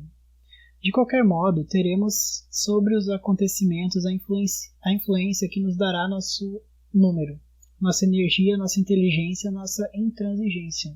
E mesmo se formos vencidos, nosso trabalho não terá sido inútil, pois quanto mais decididos a alcançar a realização de nosso programa tivermos sido, menos governos e menos proprietários na nossa sociedade existirão, e teremos feito um grande trabalho, porque o progresso humano se mede precisamente pela diminuição do governo e pela diminuição da propriedade privada. E, Se hoje caímos sem abaixar nossa bandeira, não podemos estar certos de vitória de amanhã. Democracia e anarquismo. 15 de março de 1924. Os governos ditatoriais que graçam hoje na Itália, na Espanha, na Rússia, e que suscitam a inveja e o desejo das frações mais reacionárias e mais temerosas dos diferentes países, estão refazendo uma nova virgindade para a democracia que está esgotada. É por isso que vemos velhos, politiqueiros, malandros, muito experimentados na arte sinistra da política e responsáveis por repressões e massacres dos trabalhadores. Apresentam-se, apesar de tudo, quando eles têm coragem para isso, como homens progressistas, procurando assambarcar o futuro próximo em nome da ideia liberal. E eles poderão atingir seu objetivo, tendo em vista a situação. Os partidários da ditadura divertem-se em criticar a democracia e sublinhar todos os seus vícios e as suas mentiras. Isso me faz pensar em Herman Sandomierski, o anarquista bolchevizante, com quem tivemos contatos agridoces na época da Conferência de Gênova, e que agora procura conciliar Lenin e Bakunin, apenas isso, a fim de defender o regime russo. Usava todo o seu Kropotkin para demonstrar que a democracia não é o melhor dos sistemas sociais possíveis. Como ele é russo, seu modo de raciocinar me trazia à mente um raciocínio semelhante de alguns de seus compatriotas, e penso ter-lhe dito, em resposta à indignação do mundo civilizado perante o czar que fazia despir, açoitar e enforcar as mulheres, eles insistiam na igualdade dos direitos e, por conseguinte, das responsabilidades entre os homens e as mulheres. Esses fornecedores de prisões e de forcas só se lembravam dos direitos da mulher quando estes podiam servir de pretexto a novas infâmias. Assim, também, os partidários da ditadura só se mostram adversários do governo democrático quando descobrem que existe uma forma de governo que deixa ainda mais livre o campo aos abusos de poder e à tirania daqueles que conseguem apoderar-se do poder. Para mim, não há dúvidas de que a pior das democracias é sempre preferível à melhor das ditaduras, pelo menos de um ponto de vista educativo. Certo, a democracia, o pretenso governo do povo, é uma mentira, mas a mentira acorrenta sempre um pouco o mentiroso e limita seu bel prazer. O povo soberano é um soberano de teatro, um escravo com uma coroa e um cetro de papelão. Mas pensar que se é livre, mesmo que não seja verdade, é sempre melhor do que saber que se é escravo, e aceitar a escravidão como uma coisa justa e inevitável. A democracia é uma mentira, é uma opressão, é uma oligarquia na realidade, quer dizer, governo de um pequeno número de proveito de uma classe privilegiada. Podemos combatê-la, nós, em nome da liberdade e da igualdade, mas não aqueles que a substituíram ou querem substituí-la por qualquer coisa pior. Não somos a favor da democracia, entre outras razões, porque, cedo ou tarde, ela conduz à guerra e à ditadura. Também não somos pela ditadura, entre outras razões porque a ditadura faz desejar a democracia, provoca seu retorno e assim tende a perpetuar essa oscilação da sociedade humana entre uma franca e brutal tirania e uma pretensa liberdade falsa e mentirosa. Assim, guerra à ditadura e guerra à democracia. Mas substituí-las pelo quê? Os democratas não são todos como aqueles que nós evocamos até agora, isto é, hipócritas mais ou menos conscientes de que, em nome do povo, eles querem dominá-lo, explorá-lo e oprimi-lo. Há muitos, em particular entre os jovens republicanos, que creem realmente na democracia e que aspiram a ela porque veem nela o meio de garantir a todos a liberdade de desenvolverem plena e totalmente. São estes jovens que gostaríamos que soubessem que estão enganados e de levá-los a não confundir o que é uma abstração, o povo, com o que é uma realidade viva, ou seja, homens com todas as suas necessidades que são variadas, as suas paixões diversas, as suas aspirações diversas e frequentemente opostas. Nós não iremos refazer aqui a crítica do sistema parlamentar, nem a crítica de todos os meios que foram imaginados para obter dos deputados a representação verdadeira da vontade dos eleitores. Crítica que, após 50 anos de propaganda anarquista, é enfim aceita e retomada pelos escritores que ostentam o maior desprezo por nossas ideias.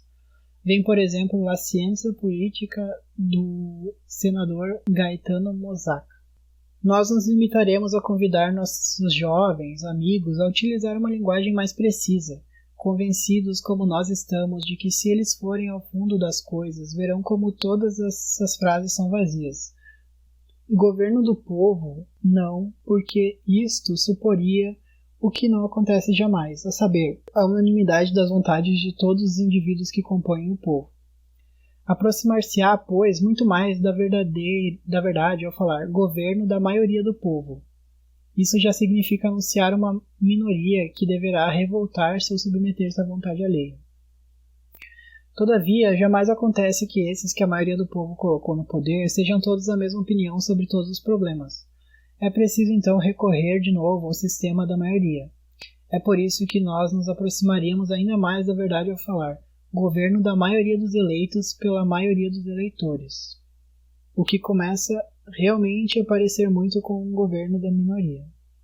Enfim, se considera o modo como as eleições são feitas, o modo como os partidos políticos e os grupos parlamentares se formam, o modo como as leis são elaboradas, votadas e aplicadas, compreende-se sem dificuldade o que a experiência universal demonstrou, a saber, que mesmo na mais democrática das democracias, é sempre uma pequena minoria que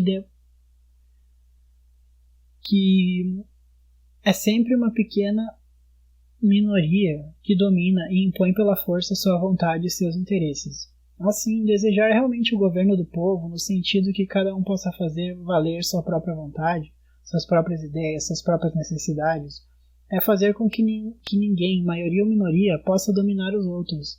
Dito de outra forma, é querer necessariamente a abolição do governo, isto é, de toda organização coercitiva, para substituí-la pela livre organização daqueles que têm interesses e objetivos comuns. Seria extremamente simples se cada grupo ou cada indivíduo pudesse isolar-se e viver por si próprio, ao seu modo, responsabilizando-se independentemente dos outros por suas necessidades materiais e morais. Mas é impossível, e mesmo que fosse possível, não seria desejável, porque isso significaria a decadência da humanidade, que cairia na barbárie ou no estado selvagem. É preciso que, ao mesmo tempo em que está decidido a defender sua própria autonomia, sua própria liberdade, cada um, indivíduo ou grupo, compreenda os elos de solidariedade que o unem a toda a humanidade, e que seu sentido de simpatia e do amor por seus semelhantes seja bastante desenvolvido para que ele saiba se impor voluntariamente todos os sacrifícios necessários para uma vida social que garanta a todos os maiores benefícios possíveis num dado momento. Mas é preciso, antes de tudo, tornar impossível que pela força material um pequeno número domine a massa, de onde provém, por sinal, essa força material que serve ao dominador. Eliminemos a figura do policial, isto é, do homem armado, a serviço do déspota, e chegar-se-á ao livre acordo de um modo ou de outro, porque sem acordo livre ou forçado não é possível viver. Entretanto, mesmo o livre acordo será vantajoso para aqueles que estiverem mais bem preparados, intelectual e tecnicamente. E é por isso que recomendamos a nossos amigos e àqueles que querem realmente o bem de todos, estudar os problemas mais urgentes, que exigirão uma nova solução prática no mesmo dia em que o povo tiver sacudido o jugo que o oprime.